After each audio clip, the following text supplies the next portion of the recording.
Welcome to the commentary for episode 2 of Season 1 of Sam & Max. I'm Jared Emerson-Johnson. I was the composer and sound effects and voice guy. I'm Charlie Smith. I did some scripting.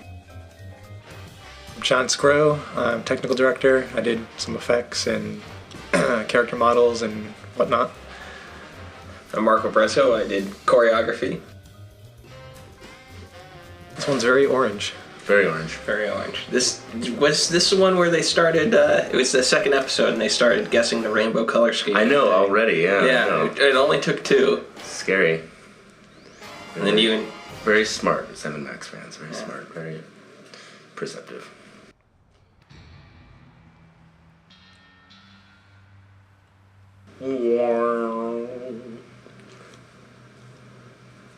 I had a lot of fun with this one. I think it was starting in this episode I realized that it would be very fun to have a little sort of musical genre play with in the openings of each one. The next one sort of has a circus thing going on, and the fourth one has obviously a little Americana thing going. You can see the pickle-mobile. The what? His pickle-mobile on the wall. Yeah, the speed picture. Yes, Yeah. the speed pickle. That's Kim's pickle.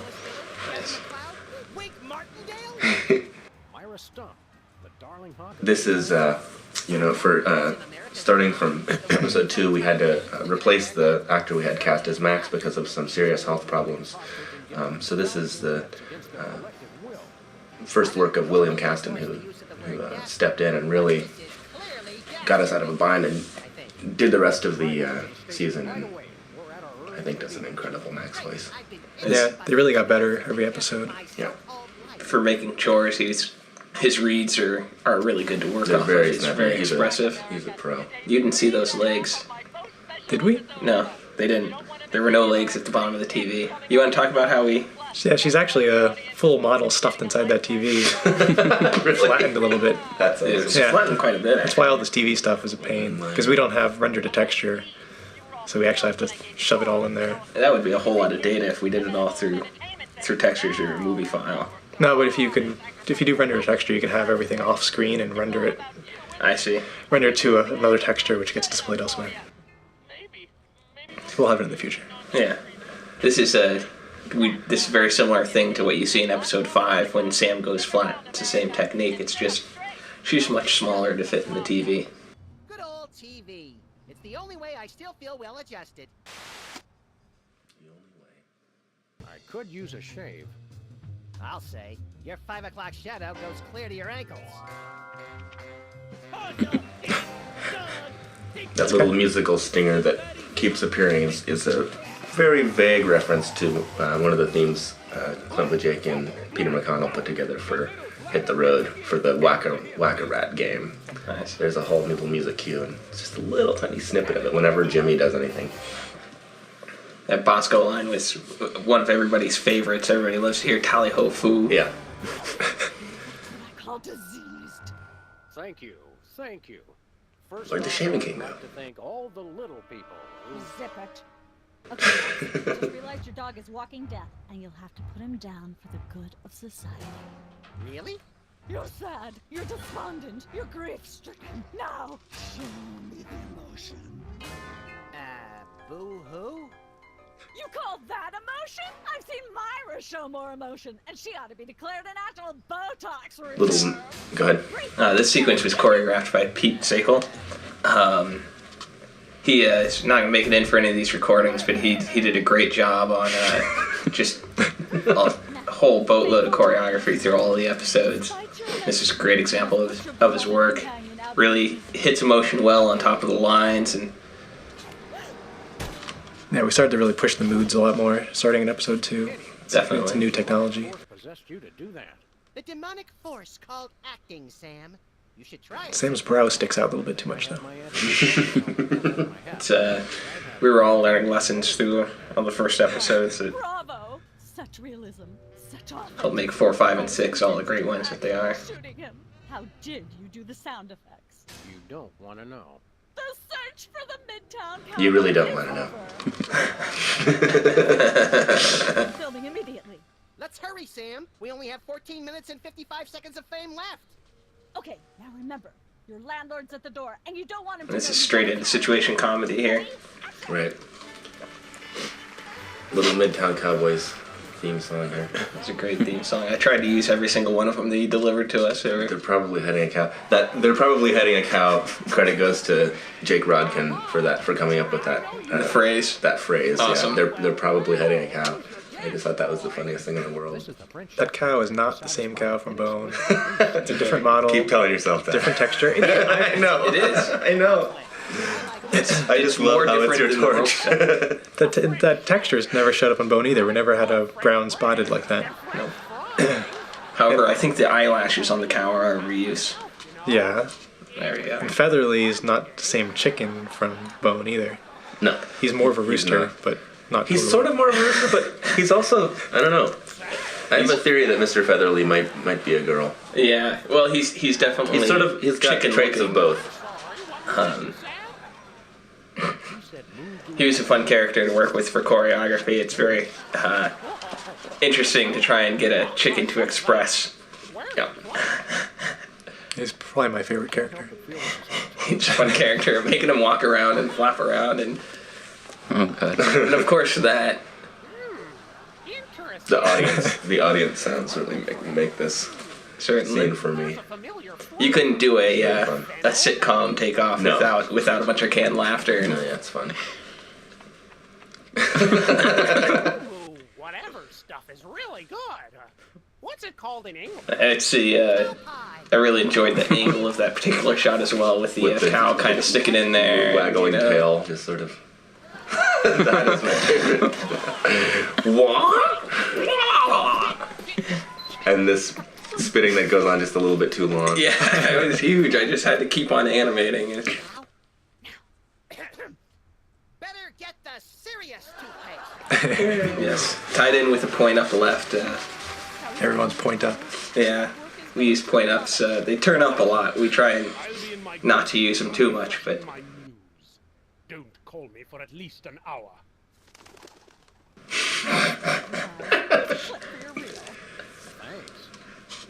Puzzle achieved. Yep. Those are always difficult shots too. Whenever we're passing one thing to another character, always have to do a little staging trick or something to get them right in the perfect spot. This is one of my favorite opening songs that you have for.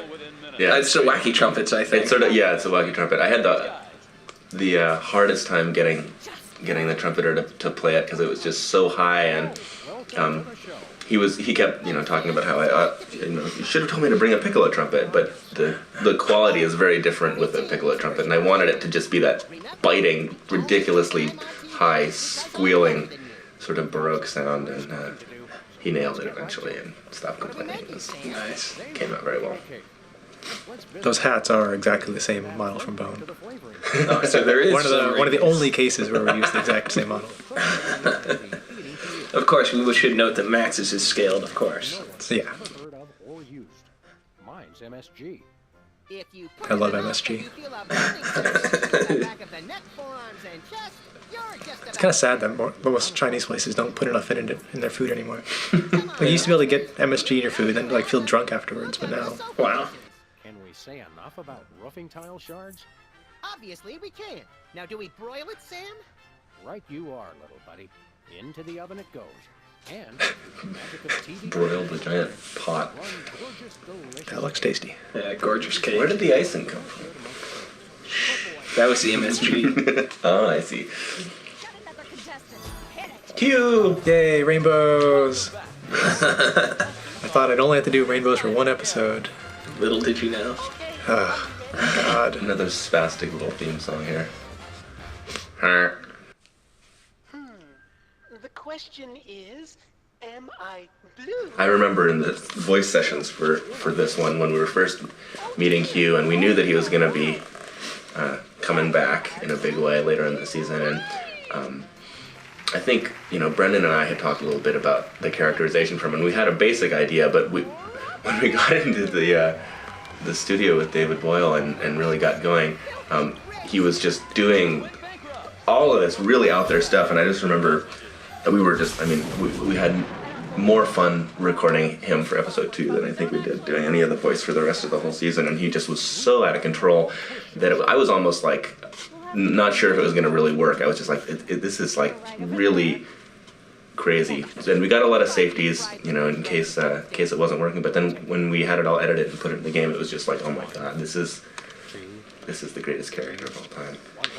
It's just so out of control. Yeah, the thing that sucks though is since his voice is so crazy, the lip sync on him doesn't process very well. So we always have to go back and do a lot of it by hand and just clean it up. So out of control. This is just gross. The effing with the soda poppers theme ought to come back here.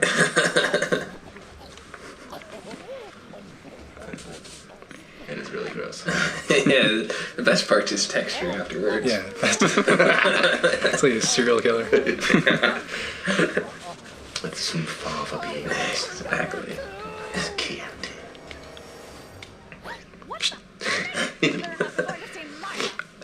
The blur effects turned out much better than I expected. I really had no idea what to do, and then I tried one thing, and it looked great. Just right off the bat, I got lucky. Ladies and gentlemen, please welcome our next contestant, Sam. Hello. I like to do a little song I call Just Like Someone Else's Song, Only Somehow Better. Chomping on a crunchy silver spoon. Thinking about the rings on the great raccoon. All those little tunes, David Nolan was just making them up in the booth and didn't have anything planned. So oh yeah? The banjo, I had to time to it after the fact, and it's pretty funny.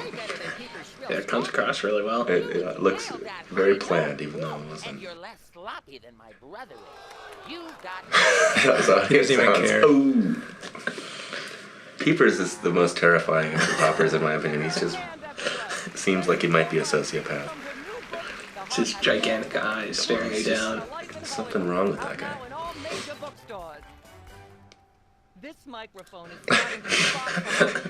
We all love Myra's little grip Grabber. thing. Yeah. Arms so short she can't even really put her hands together. That's funny, I never thought about that. Yeah. It becomes a problem sometimes, like when you need to move a microphone across a desk. Right, yeah, you need a grabber. Yes. Max looks so happy. It's because the bear looks awesome. I know. That is one of my most disturbing lines to me, shadier than a fat man's ankles. The swirling bear head is really a scary thing. It's like poltergeist or something. What gives, Sam? Why can't we just grab the bear? It would appear that the laws of physics are different on the set of a talk show, little buddy. We're gonna have to play along. Sam and Max, you talented, hot new celebrities who've taken the entertainment world by storm. So naturally, we all want to hear everything about your involvement in the scandal detailed in the Alien Love Triangle Times.